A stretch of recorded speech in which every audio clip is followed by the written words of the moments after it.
Gakumdu Provinsi Papua Barat Daya memutuskan untuk menghentikan perkara dugaan tindak pidana pemilu terkait surat PLT atau surat penunjukan yang terlapor terbitkan.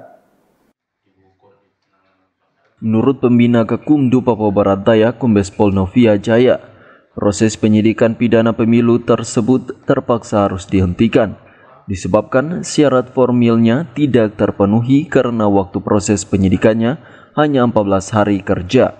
Untuk pemenuhan alat bukti secara material sudah terpenuhi, sedangkan secara formil tidak terpenuhi.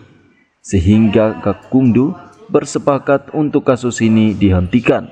Novia Jaya menjelaskan syarat formil berupa surat pergantian pejabat di lingkungan Pemda Raja Ampat yang ditandatangani terlapor Abdul Faris Umlati sudah ditindaklanjuti pihaknya dengan memanggil bersangkutan dan juga memeriksa sejumlah saksi.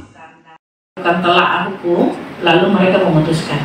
Satu lagi, jadi istilahnya gara-gara syarat formilnya tidak terpenuhi, akhirnya menghentikan pidana ini, Pak. Gara-gara. Iya, betul. Syarat formil tidak terpenuhi dan juga waktu yang diberikan kepada penyidikan 14 hari sudah habis. Jadi gara-gara yang bersangkutan terdakwa tidak hadir ya waktu diundang seperti itu. Ya, bersangkutan itu sangat banyak faktor ya. Yang bersangkutan juga tidak hadir, tidak menepati dan waktu yang sudah kita berikan. Kemudian juga kita untuk mencari alat bukti keterangan ahli dari Kementerian Dalam Negeri juga tidak dapat. Bukan tidak dapat, artinya tidak diberikan lah kepastian kepada kita ya. Akhirnya waktunya juga habis. Berdasarkan pasal 184 KUHP harus ada keterangan ahli. Dalam hal ini dibutuhkan keterangan saksi ahli pidana dan saksi ahli dari Kementerian Dalam Negeri. Sebelumnya Bawaslu Papua Barat Daya telah mengeluarkan surat per nomor 554-01.01.K.Papua Barat Daya _10-2024 bersifat penting yang ditujukan kepada KPU Papua Barat Daya.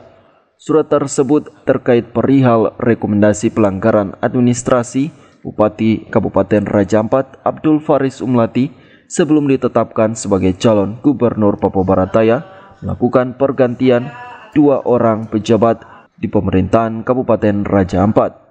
Bawaslu menemukan fakta bahwa benar telah terjadi pergantian Kepala Distrik Waigeo Utara yang sebelumnya dijabat oleh Matius Aitem diganti oleh Agustinus Wejus sebagai PLT tertanggal 17 September 2024. Sementara berdasarkan undang-undang menyatakan gubernur atau wakil gubernur, bupati atau wakil bupati, dan wali kota atau wakil wali kota dilarang melakukan pergantian pejabat 6 bulan sebelum tanggal penetapan paslon sampai dengan akhir masa jabatan kecuali mendapat persetujuan tertulis dari Menteri Dalam Negeri. Anggrini Sumbung, CWM Channel.